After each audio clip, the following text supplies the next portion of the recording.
Hey guys, it's RichboyJhae here, back again with another video, and I'm here with Garrett once more. What's up, guys? Everyone say welcome back to Garrett. He was out of commission for a little while with a little sickness, but we got him back working very well. And we have our special guest today, Darth Vader, Garrett's new favorite toy. I like this contraction figure a lot. Like, we were trying to think of what set we were going to put on the table, and he just paused for a moment, and he's like, Darth Vader! And he runs and gets him, and he puts him here. So I'll let you have this one, since you like that guys, look, so much. You can twist this on the back, and the arm goes up. Wow. I mean, name a set with a better play feature. The thumbnail is going to be me go like this. Anyways, this is another episode of Lego Star Wars Talk. I think this is actually the 5th episode that we've done. So today, guys, it's going to be a more kind of serious episode. We had something happen recently that we thought was really important to discuss with the community. So without further ado, let's get into it. So essentially what happened was, I'm sure you all are aware that Solid Brick Studios is currently working on a Crait MOC, and that what comes with it is a lot of other people also doing Crait MOCs. So one of the fans of our channel, TheBrickWiz, is actually working on a Crait MOC, and he posted a very positive comment on David's video. He was saying, this is awesome. And someone commented on it that, oh, you're copying Solid Brick Studios. And then more and more people actually started going to the TheBrickWiz's most recent update video and saying, oh yeah, you're just copying David. You're not a good enough builder to come up with your own stuff or your own designs. And really just flooding him with a lot of negativity and a lot of hate, saying that he's just copying and he's not a good builder. So we wanted to kind of go over like what that actually means, not only in the case of like him and his situation, but an overall scope of like what it means to actually be copying someone, and like whether or not that is a good or a bad thing. So I've kind of explained the situation. Garrett, what was your initial take when you heard like what happened with TheBrickWiz? Well, I mean, even before, because he posted a video and kind of explained everything. Even before that, you and I had kind of been talking, like, about... I had seen some comments on some of his streams where they're like, your technique looks real familiar there. You know, like, yeah. Like taking digs. And, like, you and I had even talked about it, like, it didn't really make any sense to us. Yeah. And, like, you've had people message you and be like, can I use the salt technique that you guys are using for your Crait MOC? Right. And it's the same thing. It's like, you don't even...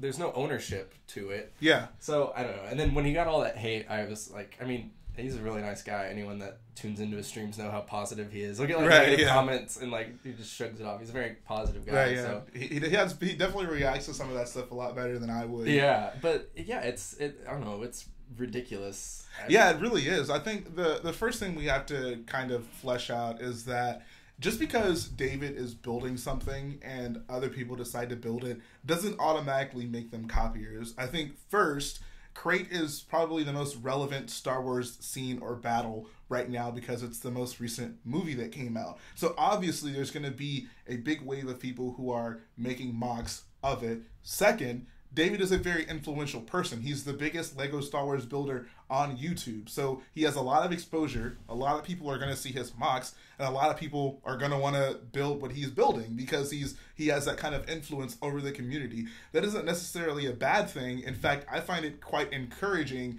that more and more people are being exposed to the idea of building Lego Star Wars MOCs and wanting to get out there, wanting to build, and wanting to show off their creations on YouTube. I think back to when I was a kid, and the idea of like Lego Star Wars MOCs and like large-scale displays, that never even occurred to me. That never was something that I even knew was like a thing that a whole community did. I always felt that people were restricted to the things that they got in the sets, and that was pretty much what you're going to be able to work with. But the fact that there is a community of builders now, and that even me and you can have influence over people and inspire people to build, I think that's an inherently good thing. And I'm never going to down someone for deciding, oh, someone is making a Star Wars planet, I want to build that too. I want to give my own twist to it, or give my own impression of this MOC and see what I can do with it.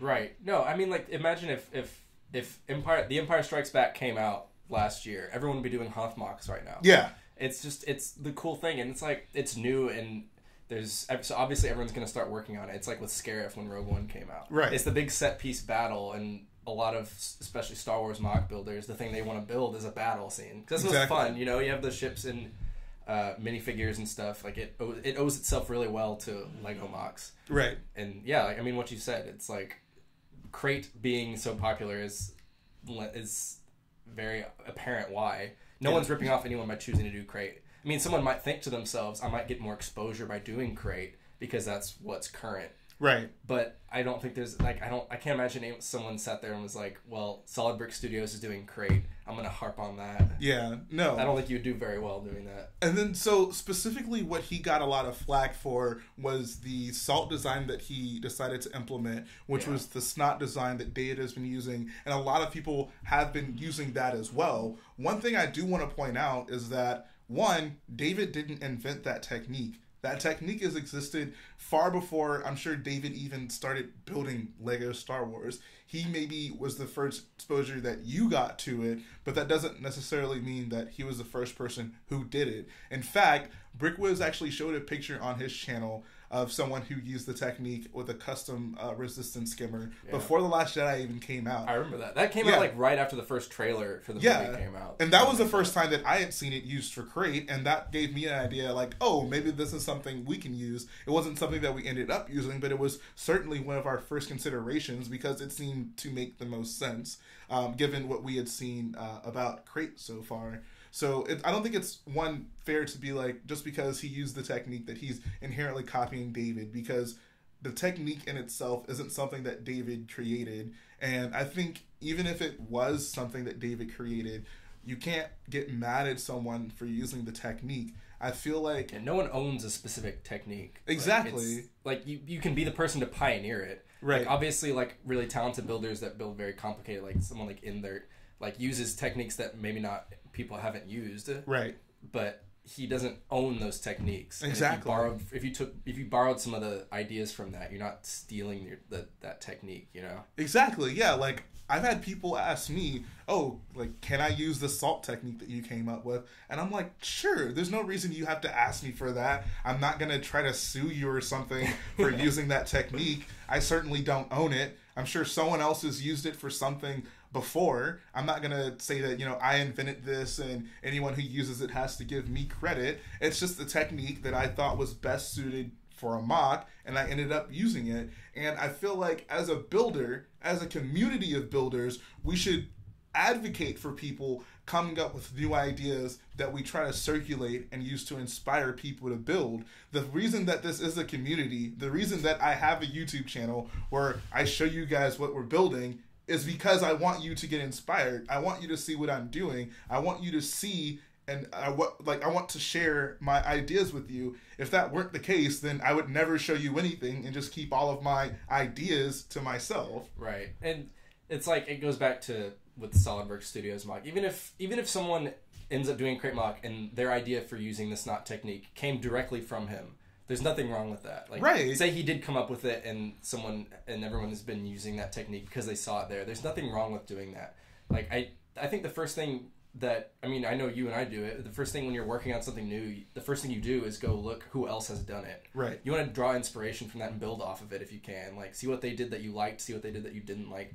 And obviously if they do a technique like that where you're like, oh, that's a great idea I didn't think of, I should utilize that. There's nothing wrong with that. So yeah, guys, there's no need to reinvent the wheel. If someone comes up with what you feel is the best possible implementation of something, I don't think it's worth it for you to just go out of your way and actively try to disregard what they've built and ignore what they've built just for the sake of saying that it's your own. I understand some people like that challenge, which is completely fine, but I don't think it's something that should be looked down upon for you to go and look for other people who have designed something that you've wanted to build and integrate that into what you've wanted to do. Sometimes it's okay to just use the most straightforward, common, and best possible implementation of a particular design. Right. No, agreed 100%.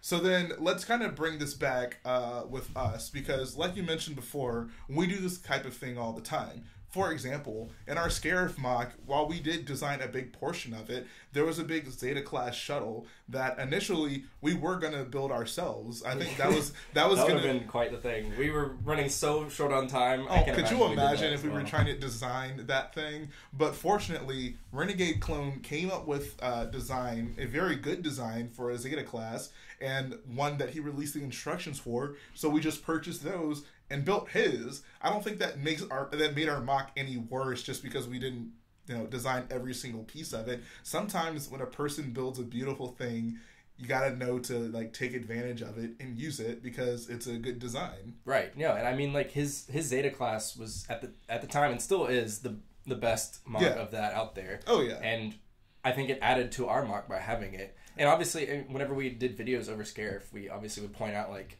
oh, this is actually a design by Renegade clone that we used for our MOC. Right. And I don't know, there's nothing wrong with that. I mean, you could argue like if we came with our own, then you could say like, oh, I guess the MOC is then 5% more impressive. But right, yeah. I don't know. It's one of those things where like it goes back to just like a basic salt technique. It's like if you see something out there that you really like, then there's no harm in utilizing it and incorporating it into your own builds. Right. And then furthermore, a more specific example is when I designed the Millennium Falcon, my initial intention was to just build Marshall's Falcon. I was just going to build his from the ground up. And then I ultimately decided, like, hey, if I'm going to put this much money and time into a build, I would like for it to have a full interior because the interior of the Millennium Falcon is so iconic. It's so important. This is something worth maybe thinking about a little bit more in order to implement it. I don't think that made it any, like, worse of a MOC or, like, less impressive because in order for me to kind of fit, like, his stuff around mine, I still had to develop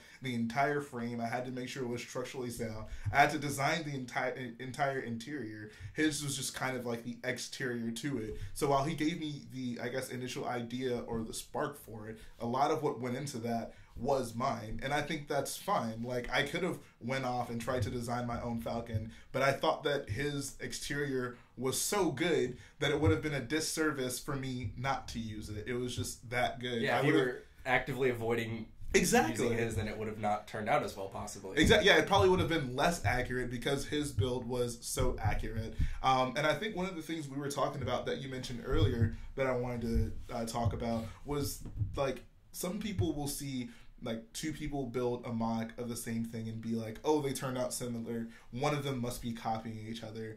I don't think that's the case. A lot of the times when that happens and two people build MOCs that end up looking similar, it's just because they're building the same thing. Like, there's only so many ways you can build like a big wall that's going to be on Crait or the big rocks around it. Like, you would come up with some pretty crazy ideas if you tried to stray too far away from what other people have put into the designs for walls and rocks. So honestly, like, you have to understand that sometimes, like, you're going to end up with things that look similar to other people's, not because you're copying them, not because you're trying to use other people's techniques, but just because you're building the same thing, and all of us have to use the same Lego pieces, so some things are just going to end up looking similar to each other.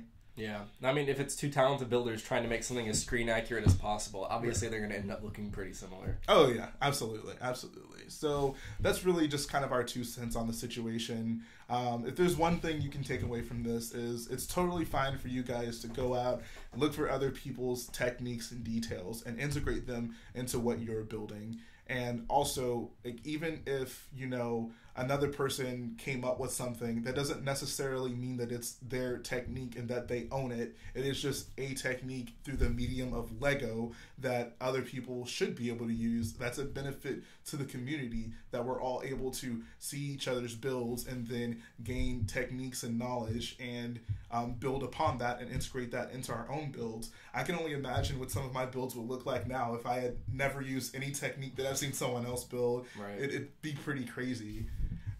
So that's going to finish up this part, guys. Now we're going to get into the random set review. All right, guys, now it's time for the random set review. Now, as we did before, we'd use a random number generator to find a year and then the number set that came out that year. We ended up with 2001 and then the 8th set of that year, which happens to be Lego set number 8008, Stormtrooper, which is one of the Technic figures that they released. And this is actually quite topical because we have what might be the evolution of the Technic figure here sitting right in front of us. So, Garrett, since you have such an affinity for the Technic figures recently, give me your thoughts on this beauty. Okay, well, interestingly enough, this Stormtrooper I did not own, but I did own several of these. Wow. I had the Battle Droid Technic set. Well, that one was cool because it could, like, get into it could fold up and stuff. I also had the Darth Vader Technic set. Shocker. And then I had the, what's the droid? The hit the nose droid? Oh, the pit droid? The pit droid. I Oh had my that God. Technic. So I didn't have the Stormtrooper, and I actually remember wanting it. But, yeah, it doesn't look good. But I remember really liking the battle droid. But it's one of those things that's mostly nostalgia. Right. I put it together with my dad, and it was like, once it was done, it was really cool. And like you could swap out the colors to make it a security droid or a commander droid. Okay. But we're not reviewing that one. I would give positive reviews to that one. This one, on the other hand, is just... It looks really ugly. Yeah. That's the thing about these Technic figures. A lot of them, lend themselves pretty positively to the droids. Like, the droidica look nice, the battle droid look nice. But when you start trying to do, like, armored figures, for one, like, they're not custom molded like these new ones. So they had to build the helmet out of parts. And it certainly does not look good. But also, just, you're not able to really get the shapes of the body down very well.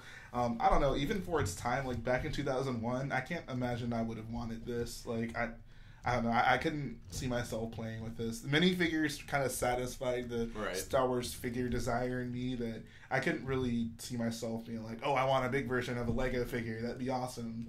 And then I think also, the thing about minifigures that I think goes so well with Star Wars is the scale, because you're able to get so many different types of ships that are scaled to them, which is kind of why, like, I don't know, maybe I didn't get into the action figures when I was little, like the 3-inch or the 6-inch ones. I like being able to have all of these big ships that are minifig scaled. If once the figure starts getting too big, then everything you can do with it also starts getting too big. So you lose scale when the bigger it gets. Like, you can't army build Technic troopers. Oh yeah, exactly. But that's kind of like a more general thing about how I kind of feel about these Technic figures. Was this in... Can you tell if did it have a play feature to like pull the gun up and down? Because the droid had something that basically like this, what Darth Vader has, where you can pull the arm up and down. Jeez, it says this thing was like $35 when it came out. That's what this costs, right? Or is this 50? Maybe 50. But I feel like the average cost for a lot of these are around like $35, $30. That's ridiculous. Even like $35 at that time, I don't see any play feature other than that his gun can shoot, so probably not. But who knows? Clearly a different age. Maybe one of the people watching this video will own this figure. They'll be sitting with this figure in their lap like this, watching this video, and then they'll hear us talk about it, be like, oh no. Oh my god. If you're a fan of the old Technic construction figures, I guess they weren't construction figures. The buildable figures. The Technic buildable figures, let us know. Yeah, let us know if we've disrespected your Drop a comment in the comment section if you're a fan of these old school Technic figures. That's pretty much all I have to say about this set. Yeah. You have anything you want to add to it? No. Okay. It's not nice looking. Fair enough. All right. So that's going to finish up today's episode of Lego Star Wars Talk, guys. We're trying to get these things out on a more regular basis, so weekly is ideal. We should be able to do that moving forward. So you guys will get more of these coming out in a regular schedule very soon. Like I always say, guys, if you like what we do, go ahead, support the channel by hitting the like button. Support the video by hitting the like button. Support the channel by hitting the subscribe button. How did I mess that up? That's like can't follow your own script. That's signature RichboyJhae. Yeah, you guys know what to do. We'll see you again very soon.